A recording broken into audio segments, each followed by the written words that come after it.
Salut à tous, on se retrouve pour l'épisode 2909 du Zap Image. On commence aujourd'hui, ce mardi 23 avril avec, il n'y a pas trop d'anniversaire aujourd'hui de jours connus, donc on va passer directement bien sûr au résultat d'hier et on commence en Italie, le derby de Milan, l'AC Milan contre l'Inter Milan et c'est l'Inter Milan qui s'est imposé 2-1 à Serbie. Marcus Thuram, les deux buteurs côté Inter et Tomori, buteur côté AC Milan. Et du coup, ça fait victoire de l'Inter et l'Inter avec cette victoire est sacré champion d'Italie. On va en parler juste après, mais à noter aussi qu'il y a eu pas mal de rouges. Théo Hernandez, Calabria ont pris rouge à côté AC Milan et Dumfries a pris carton rouge en toute fin de match côté Inter Milan. On parlera tout à l'heure de cette fin de match qui a été très houleuse.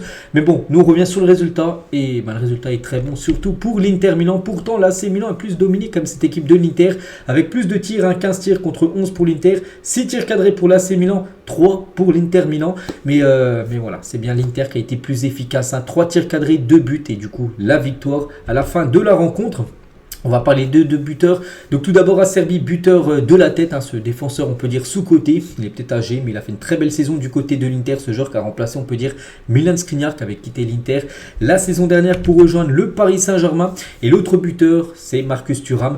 Le but du 2-0, quasiment le but on peut dire du titre de la Serie A. C'est vrai que Marcus Thuram nous a fait une grosse saison. Déjà un gros match hier et aussi une grosse saison. Donc voilà déjà là les photos des célébrations on peut dire de Marcus Thuram. Et pour sa première saison en Italie, Marcus Thuram aura marqué lors des deux derbys, au match aller et au match retour. Bon, c'est à chaque fois dans le même stade parce que l'Inter et l'AC Milan, tout le monde le sait, jouent dans le même stade. Mais voilà, il aura marqué 2 fois cette saison lors des 2 matchs de championnat contre le rival, on peut dire, de l'AC Milan. Et Marcus Thuram, pour sa première saison en Serie A, les stats sont vraiment très bonnes. Donc 31 matchs, 12 buts et 7 passes décisives. Oui, les stats sont quand même exceptionnels pour un joueur, je le rappelle les gars, qui arrivait quand même pour 0 €. Gratuitement, il avait failli rejoindre, on se souvient, le PSG le voulait. Et du coup, il a préféré rejoindre cette équipe de l'Inter. On peut dire que plutôt un bon choix pour lui.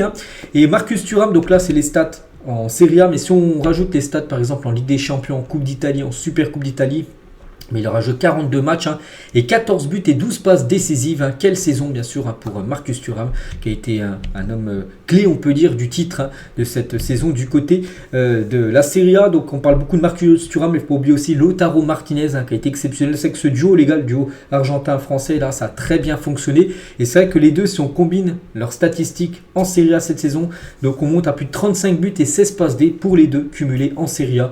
Donc n'oubliez pas que Martinez est actuellement le meilleur buteur du côté de la Serie A avec 23 buts inscrits. On continue toujours sur cette rencontre, donc c'est la première fois de l'histoire que l'Inter enchaîne 6 victoires consécutives face à l'AC Milan en compétition officielle. Jamais c'est arrivé parce qu'on sait que c'est toujours les deux équipes bien sûr, où c'est un gros choc on peut dire l'Inter et l'AC Milan. Donc l'Inter reste quand même sur 6 victoires d'affilée face à l'AC Milan en match officiel. Donc là l'AC Milan les gars ils n'arrivent plus du tout contre l'Inter Milan. L'Inter qui a complètement pris le dessus on peut dire par rapport à cette équipe de Milan. On se souvient déjà des 2 victoires cette saison en Serie A. On se souvient la saison dernière en demi-finale de Ligue des Champions, l'Inter s'est imposé 2 fois contre l'équipe de l'AC Milan. Donc l'Inter vraiment au-dessus actuellement de l'équipe milanaise et jamais une équipe n'avait remporté le Scudetto, donc un championnat lors d'un derby. C'est chose faite maintenant on peut dire avec cette équipe de l'Inter parce qu'ils ont été champions lors de cette victoire hier contre le voisin de l'AC Milan. Et c'est vrai que l'Inter Milan était tout simplement trop forte pour toutes les autres équipes de Serie A cette saison. Donc meilleure attaque, 79 buts inscrits, meilleure défense, 18 buts encaissés, meilleur buteur Lautaro Martinez avec 23 buts marqués, 33 matchs, 27 victoires, 5 matchs nuls, une défaite les gars ça remonte à fin septembre. C'est le seul match qu'ils ont perdu, sinon ils n'ont rien perdu. Et l'Inter les gars 5 journées quand même de la fin alors qu'il reste quand même pas mal de points à donner. Au moins 18 points, et ils sont déjà champions d'Italie. Donc ça me fait penser un peu à Naples aussi qui avait remporté le championnat très tôt la saison dernière. Donc pareil, bien sûr pour cette équipe de l'Inter Milan. Donc l'Inter, désolé, donc elle est champion d'Italie pour la 20e fois de son histoire. Donc elle change de dizaine, il passe de 19 à 20 victoires. Donc les hommes de Simone Inzaghi sont invaincus depuis le 27 septembre 2023 en championnat. Je me souviens même plus c'est quelle équipe qui avait battu cette équipe de l'Inter Milan pour la seule défaite de l'Inter Milan en championnat cette saison. Donc 20 étoiles pour eux, 20 titres de champion, donc félicitations, hein. Bien sûr ils ont été au-dessus, hein, vraiment l'Inter les gars, depuis longtemps ils ont été au-dessus de toutes les autres équipes, et l'Inter les gars maintenant, bon là mon pull là il n'y a pas d'étoiles, mais normalement par exemple leur maillot, hein, regarde, si on regarde le maillot là de Mkhitaryan, il y a une étoile, donc maintenant ils porteront une deuxième étoile, parce que en gros du côté de l'Italie, quand tu gagnes 10 championnats tu as une étoile, et là vu qu'ils en ont gagné 20, bah, ils passent à la deuxième étoile tout simplement, cette équipe de l'Inter Milan. On peut voir voilà pas mal de joueurs avec le logo et les 2 étoiles maintenant qui seront sur le maillot tout simplement de l'Inter Milan, hein, voilà, donc c'est comme ça, donc félicitations, voilà, on peut voir Marcus Thuram, on peut voir voilà tous les joueurs voilà, qui ont fêté bien sûr ce titre, hein, à domicile, même s'ils ont joué à l'extérieur, parce que c'était à domicile pour eux, hein, vu que c'est leur stade, on peut dire, hein.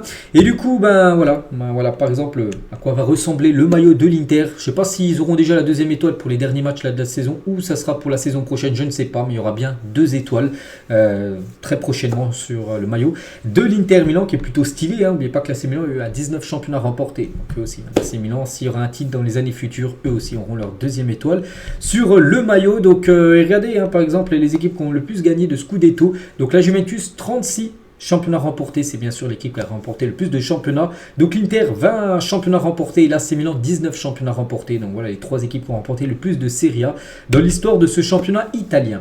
Les champions de Serie A sur les 12 dernières années, c'est vrai que ça a beaucoup changé là, ces dernières années. Donc avec l'Inter, avec Naples la saison dernière, il y avait l'AC Milan en 2022, l'Inter en 2021, puis avant ça avait été là bien sûr la domination totale de la Juventus Turin, hein, c'était voilà, il lâchait rien la Juve, hein, ils avaient gagné au moins 8 ou je ne sais plus combien de championnats d'affilée, mais là vraiment ça change chaque année. Donc voilà, Inter, AC Milan, Naples, Inter.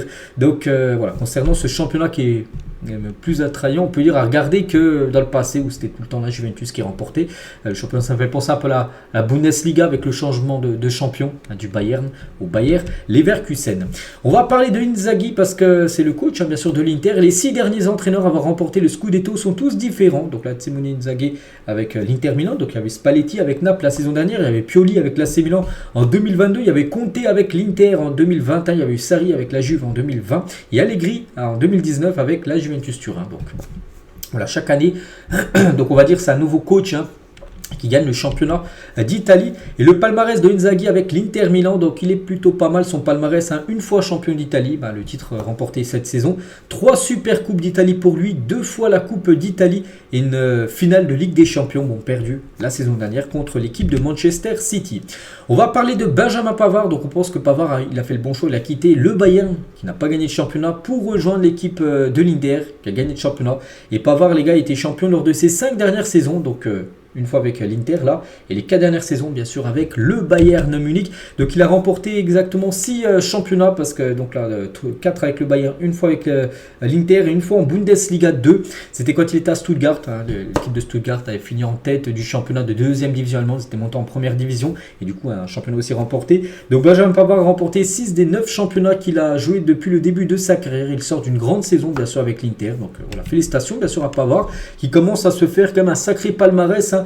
Donc bon, Stuttgart, la Bundesliga 2, en équipe de France, donc la Coupe du Monde remportée, la Ligue des Nations avec le Bayern, donc il a remporté 4 fois la Bundesliga, une Ligue des Champions, une Super Coupe d'Europe, une Coupe d'Allemagne, 2 Super Coupes d'Allemagne et une Coupe du Monde des clubs avec l'Inter, une Super Coupe d'Italie remportée, c'était en janvier dernier, et une Serie A. Voilà, donc oui, le palmarès commence à être plutôt pas mal, même très bien, hein, du côté de Benjamin Pavard qui a actuellement 28 ans. On va parler aussi du palmarès de Lautaro Martinez, lui aussi, hein, pas mal bien sûr avec la Coupe du Monde remportée. Il y a maintenant 2 ans.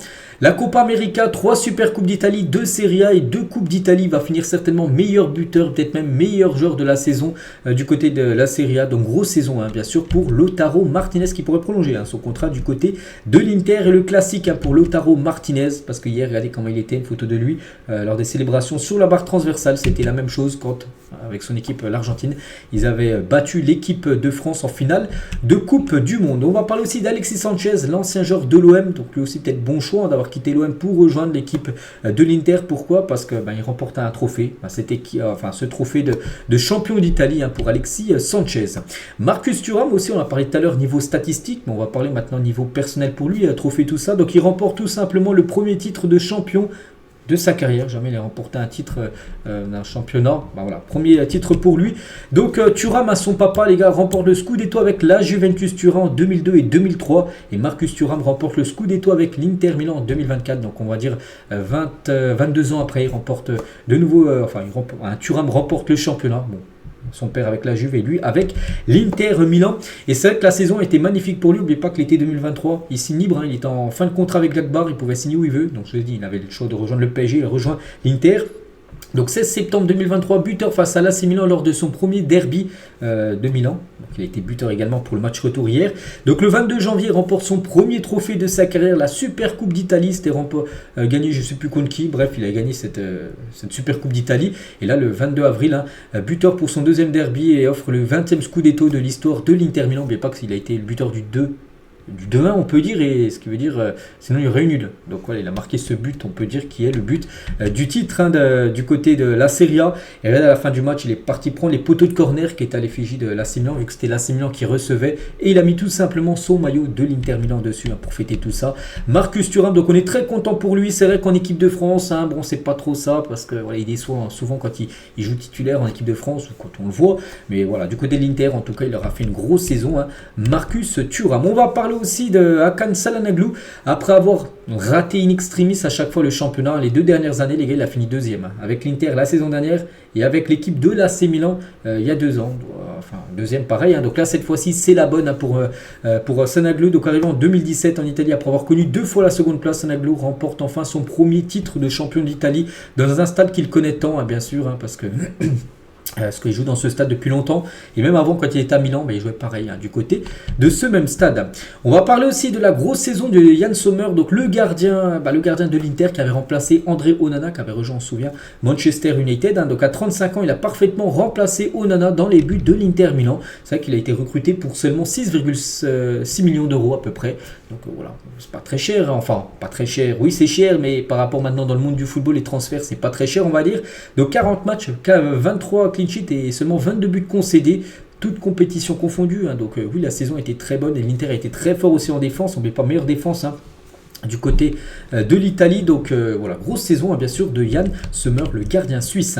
Et du côté de Milan, bien sûr, ça a été la fête totale toute la nuit. Regardez, du côté des rues de Milan, donc il y avait bien sûr les supporters de l'Inter. Bon, peut-être il y avait aussi les supporters de Milan. Quand on regardait les supporters de l'Inter, ils devaient être dégoûtés, bien sûr, les supporters de Milan, parce que c'est le voisin de l'Inter qui remporte le premier, on peut dire, le 20e titre de champion, mais pas classé Milan, je l'ai dit, est à 19 titres. Donc voilà, quelques photos la nuit dernière, voilà, que c'était la folie, on peut dire, du côté de Milan. Et côté maintenant AC Milan, et on va parler de Stefano Pioli, donc qui est devenu hier soir le premier entraîneur de l'histoire de l'AC Milan à perdre 6 derbys de la Madonnina, donc le derby entre les 2 Milan, on peut dire, consécutif, 6 défaites d'affilée. Voilà, je l'ai dit tout à l'heure que l'Inter était sur 6 victoires d'affilée.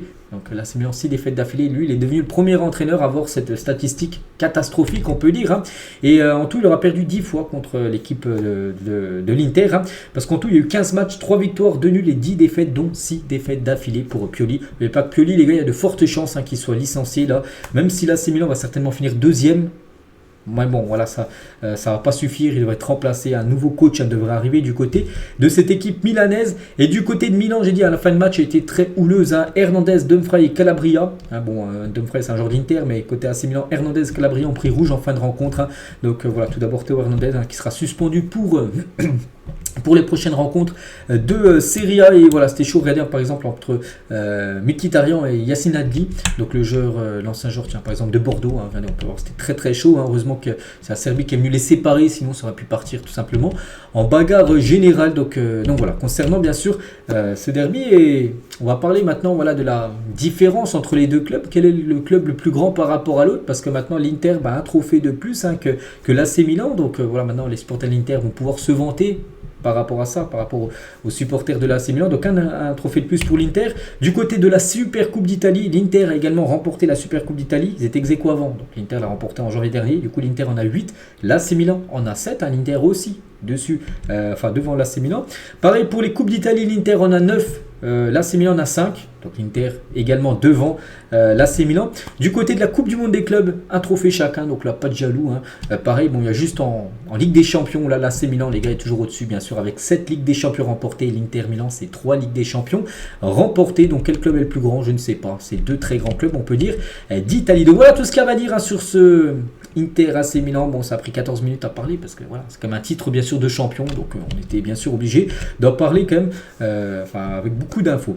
Et il y avait une autre rencontre les gars, c'est l'AS Roma qui joue contre Bologne, c'était une grosse affiche, le 4e contre le 5e, et l'AS Roma battu contre l'équipe de Thiago Motta, Bologne qui s'est imposé 3-1 du côté de l'AS Roma, et Bologne très bien parti pour une place en Ligue des Champions, surtout qu'en Italie, il y aura, n'oubliez pas, normalement 5 équipes qualifiées pour jouer la Ligue des Champions, les 5 premiers du championnat. Donc là, Bologne, les gars, vraiment résultat parfait pour eux. Donc les statistiques de la partie, donc très efficace Bologne, on peut voir là les tirs cadrés, 5 tirs cadrés pour l'AS Roma, 1 but, mais Bologne, les gars, 3 tirs cadrés, 3 buts. Voilà, aucun arrêt du gardien de l'AS Roma, et quelle équipe. Donc voilà, Bologne s'impose sur la pelouse de l'AS Roma qui n'avait plus perdu en championnat depuis 7 matchs d'affilée et fait un grand coup dans la course à la Champions League. 25 ans après, le club pourrait de nouveau jouer la compétition, la Ligue des Champions. Ça fait 25 ans qu'ils n'ont pas joué la Ligue des Champions. Donc l'équipe de Thiago Motta est 4e avec provisoirement 8 points d'avance sur le 6e.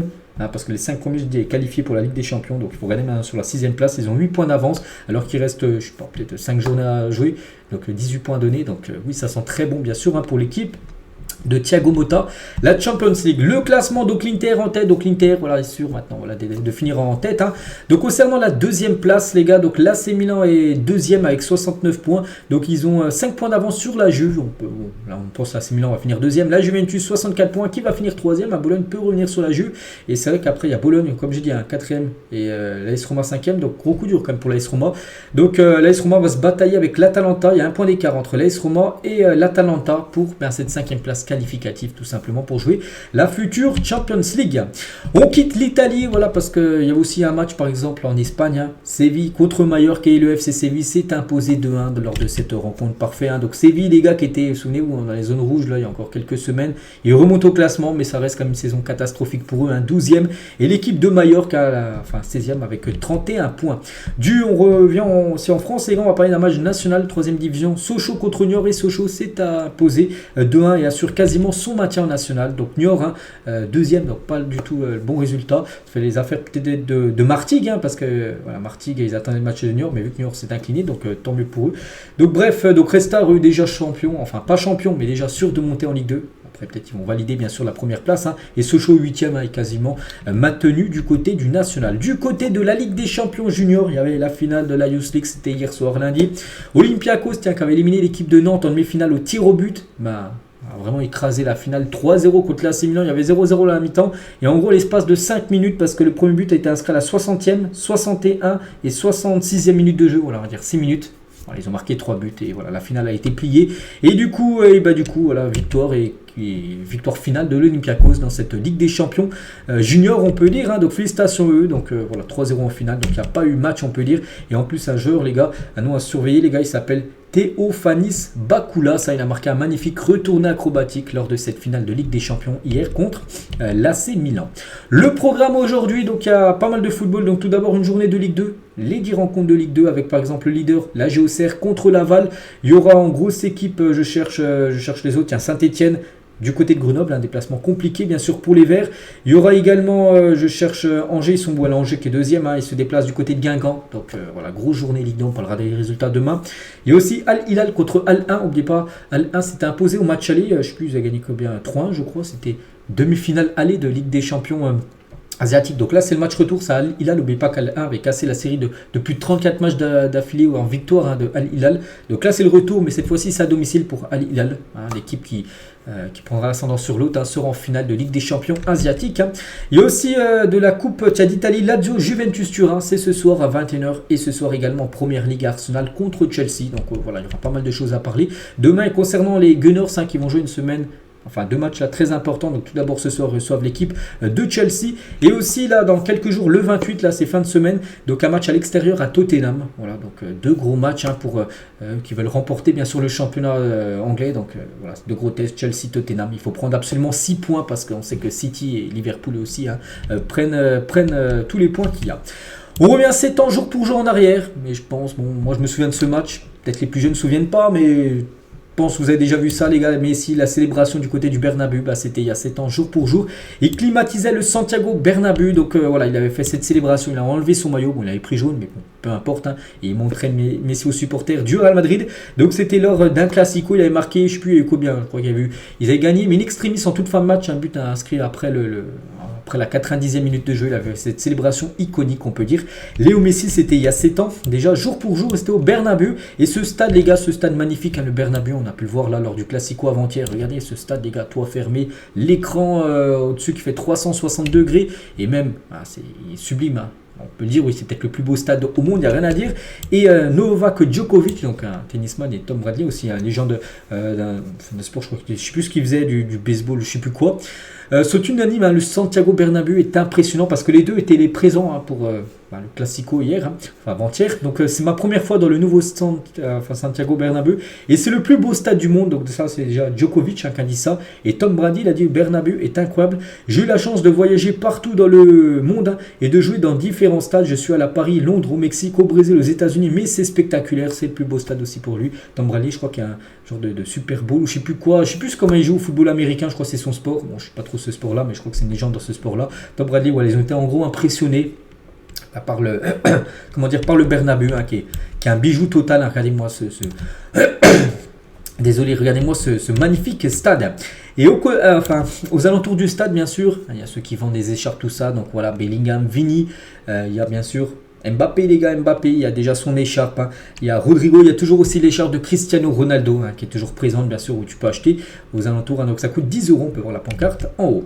Et toujours, tiens, du côté de Madrid, donc au lendemain, donc c'était hier exactement, au lendemain de la victoire du Real Madrid contre le Barça. On peut voir qu'il y a eu un petit barbecue organisé avec ces 3 joueurs, donc Brahim Diaz, Arda Güler et Fede Valverde. Donc voilà, les 3 ont pu déjeuner ensemble et manger un barbecue hier, hein, sous le beau soleil du côté de Madrid. On revient aussi sur cette action qu'a beaucoup fait parler, l'action polémique, est-ce qu'il y avait but ou non. Il n'y a pas de goal de technologie en Liga, donc on ne sait pas si le ballon vraiment a franchi la ligne. Donc moi j'ai l'impression que le ballon a franchi la ligne, mais on ne sait pas, les gars. C'est vrai qu'on n'est pas sûr à 100%, qu'on voit en haut à droite. Après il faut que le ballon soit franchir entièrement la ligne, hein. S'il reste même 2 mm, il n'y a pas but. Donc voilà, on ne sait pas, on n'en sait rien. Et c'est vrai que voilà, bon, il y en a qui disent qu'il n'y avait pas but et il y en a qui disent qu'il y avait but selon Archivo VAR, hein. Donc c'est un média, on peut dire, espagnol. Eux ils ont fait une maquette, je sais pas, un prototype, tout ça. Le ballon avait bien franchi la ligne de but de l'Unine. Mais bon, par exemple, Canal Plus ou beIN Sport, eux, ils disent que le ballon n'a pas franchi la ligne. Voilà, on ne saura jamais de toute façon. Donc, bien sûr, ça fait beaucoup parler. Et du côté de Barcelone, voilà, parce que ça aurait pu changer totalement la donne, hein, bien sûr. Hein. Et nous n'écartons pas de demander que le match soit rejoué. C'est le président du FC Barcelone qui a fait cette déclaration lunaire, les gars. Donc, il a dit, hein, de ses propres mots, nous avons demandé à la RFEF, donc la Fédération espagnol de football, de nous fournir toutes les images et les audios du but annulé de Lamine. En gros, Laporta, il veut savoir ce qu'a dit l'arbitre avec l'assistance vidéo lors du but, hein. Voilà, pourquoi ils ont dit en gros qu'il n'y avait pas but. Il va voir ces audios-là et les images qui ont été vues par les arbitres de comment le but n'a pas pu être validé. S'il s'agissait d'un but valide, hein, parce que ça peut être le cas, ça peut être ne pas but, mais ça peut être but, hein, nous n'excluons pas de demander à rejouer le match, à rejouer le Classico. Voilà, le Barça pourrait essayer de rejouer le Classico. Bon, après, pour que ça se rejoue, hein, je vois pas comment on pourrait rejouer le Classico, mais bon, c'est la demande tout simplement du FC Barcelone. Et Félix, les gars, donc Félix, un joueur du FC Barcelone, donc lui, il n'a jamais battu le Real Madrid dans sa carrière. Il a souvent affronté le Real, avec le Barça, même l'Atlético. 0 victoire, 2 matchs nuls, 9 défaites pour Félix, hein, contre le Real Madrid. Hein. Il n'arrive pas du tout contre cette équipe. On va parler de De Jong, donc il est sorti sur blessure, hein, sur civière. Et De Jong, ça sent pas bon, hein, du tout. Donc De Jong souffre d'une entorse de la cheville et sera absent 5 semaines. Donc fin de saison, parce qu'il reste à peu près 3 semaines, on va dire, 3 ou 4 semaines de compétition. Donc ça sera trop juste, hein, pour qu'il revienne. En plus, il faut qu'il se rétablisse tout ça. Bon, après, il sera apte, hein, certainement pour l'Euro avec les Pays-Bas. Mais pour rejouer avec le Barça, ça ne sera pas possible, hein. Pour Frenkie De Jong, on verra. Est-ce qu'il sera encore blaugrana la saison prochaine? Peut-être hier, avant-hier, peut-être c'était son dernier match du côté de Barcelone, hein, s'il venait à quitter le club l'été prochain. On continue, on va parler de Vini Junior, donc est devenu le Brésilien avec le plus de buts inscrits dans les Classicos. Donc il dépasse Ronaldinho, Ronaldo R9, Neymar ou même Rivaldo qui ont marqué aussi pas mal de buts lors des Classicos. Donc Vini Junior, il a inscrit 7 buts lors des Classicos et c'est le joueur brésilien qui a inscrit le plus de buts lors des grands matchs, on va dire, entre le Real et le FC Barcelone. On va parler aussi de Jude Bellingham, donc la photo du bas.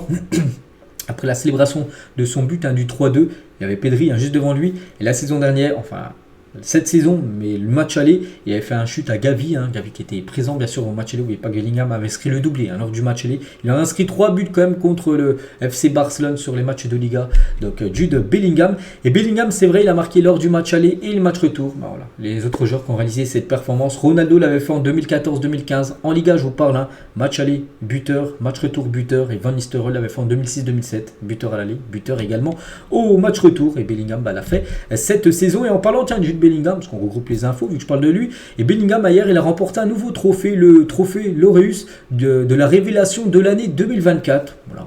On peut dire c'est mérité, bien sûr. Donc félicitations à Jude, il était exceptionnel. Donc c'est Carlos Alcaraz, donc un joueur de tennis, les gars, qui lui a offert, qui était présent les gars au Bernabéu avant-hier pour suivre le Real, qui est un grand fan de football, grand fan du Real. Donc c'est lui qui l'a remis, on peut dire, le trophée. Il y avait aussi Usain Bolt qui était invité, les gars, dans cette cérémonie. Ils ont fait la célébration de Jude Bellingham, les deux. Et à noter côté filles, les gars, donc c'est Aitana Bonmati qui a remporté le trophée sportif de l'année au Laureus World Sport Award 2024 qui avait lieu hier. Donc bon, ça elle a tout gagné. Vainqueur du Ballon d'Or de la Coupe féminine. Voilà, en gros, voilà, elle a tout gagné. Donc logiquement, elle a remporté ce prix. Félicitations à elle. On revient nous en France. On peut voir la une du journal L'équipe aujourd'hui et ça parle de Brest, parce que Brest actuellement 3e de Ligue 1. Bon, on pourrait les voir en Ligue des Champions ou déjà en Coupe d'Europe. Peut-être la LDC. Et l'UEFA n'aime pas le blé, parce que le stade de Brest s'appelle Francis Leblé. Et en cas de qualification pour une Coupe d'Europe, c'était quasiment fait, les gars, c'est sûr à 99,9% que Brest sera en Coupe d'Europe. Bon, on ne sait pas si c'est la LDC, l'Europa League ou l'Europa Conference League, mais ils seront en Coupe d'Europe. Brest devrait réduire la capacité du stade Francis Leblé à seulement 5000 places. L'actuel 3e de Ligue 1 va devoir réfléchir à une enceinte de repli. Donc en gros, Brest, il y a des chances qu'en gros, ils jouent la Ligue, enfin peu importe la Coupe d'Europe la saison prochaine, mais pas à domicile en gros. Donc voilà, c'est une décision de l'UEFA qui a refusé la dérogation demandée par le stade brestois. Après, Brest peut jouer des matchs, par exemple, je ne sais pas, se qualifier en Ligue des Champions à domicile, mais ça sera seulement 5000 places. Je ne sais pas, la capacité max, ça doit être peut-être 20 000 places à peu près. 15 000, donc ils pourront mettre que 5 000 personnes. L'UEFA, ils ne veulent pas plus de 5 000 personnes dans le stade. Le club breton peut décider de jouer dans un autre stade en France. Ils peuvent aller, je ne sais pas, à Rennes, ils peuvent aller à Nantes, dans les stades à côté.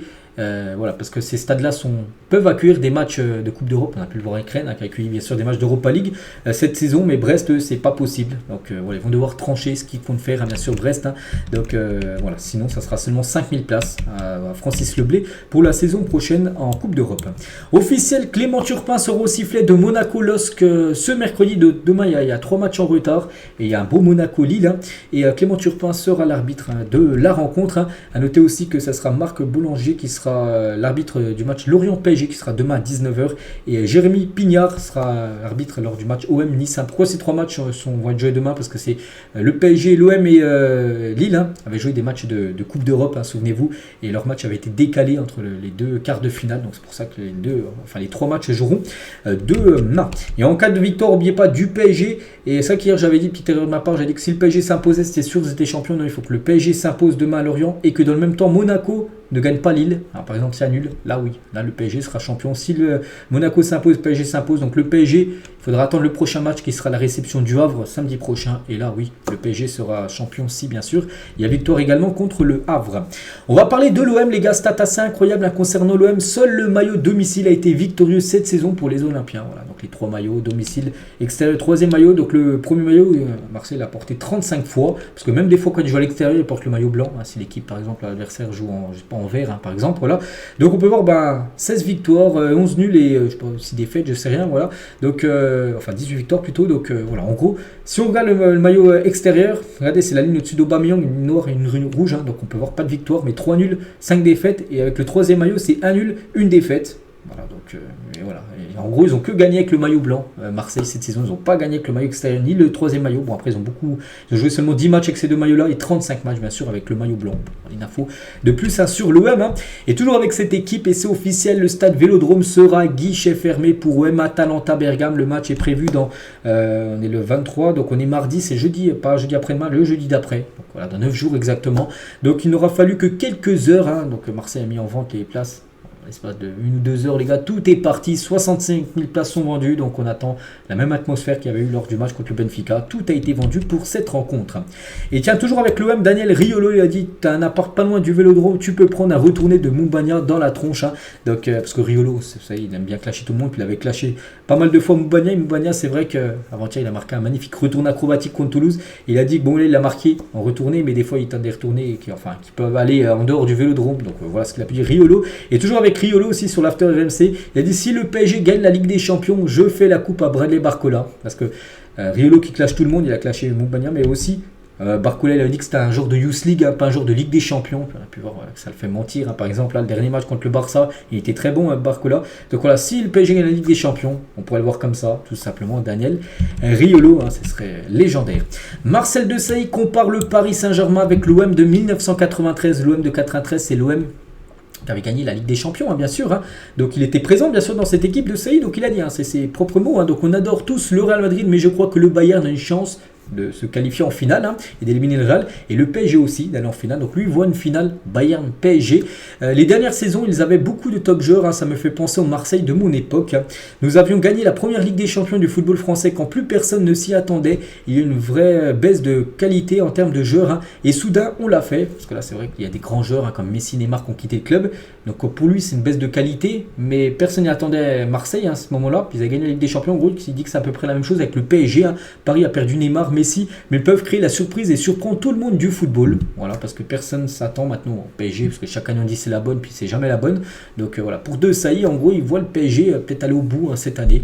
Donc on verra verdict dans à peu près un mois, une semaine. On est le 23 avril, c'est le 1er juin la finale. Donc oui, c'est dans un mois et une semaine exactement. On va parler de la demi-finale, bien sûr, et Sébastien Haller lance le choc Dortmund-PSG. Donc on joue les demi-finales, il n'y a pas de place pour le doute, pas de place pour le peut-être. On doit poursuivre nos rêves, et c'est exactement ce que l'on va faire. N'oubliez pas qu'on a 8 jours du match aller. Notre Dortmund-PSG, c'est mercredi. Pas ce mercredi, demain, c'est l'autre mercredi. Donc voilà, Sébastien Haller lance le match. Et concernant Sébastien Haller lui-même, donc il devrait être forfait. Donc touché à la cheville le 13 avril dernier. Sébastien Haller, déjà, il n'avait pas joué le match retour entre Dortmund et l'Atlético. Le Dortmund s'est imposé, sans lui, quand même 4-2. Il n'était pas là. Et en gros, c'est encore trop juste. Déjà pour le match aller, peut-être le match retour, on ne sait pas. Mais le match aller devrait déjà être forfait. Sébastien Haller. Et ça, bien sûr, c'est un coup dur du côté du Borussia Dortmund. On va parler d'un autre joueur blessé, c'est Kingsley Coman. En privé, Kingsley Coman se donne très peu de chances de participer à l'Euro suite à sa blessure. Il avait été blessé à l'adducteur il y a à peu près une dizaine de jours. Donc voilà, déjà fin de saison pour lui. Il ne rejouera plus avec le Bayern Munich.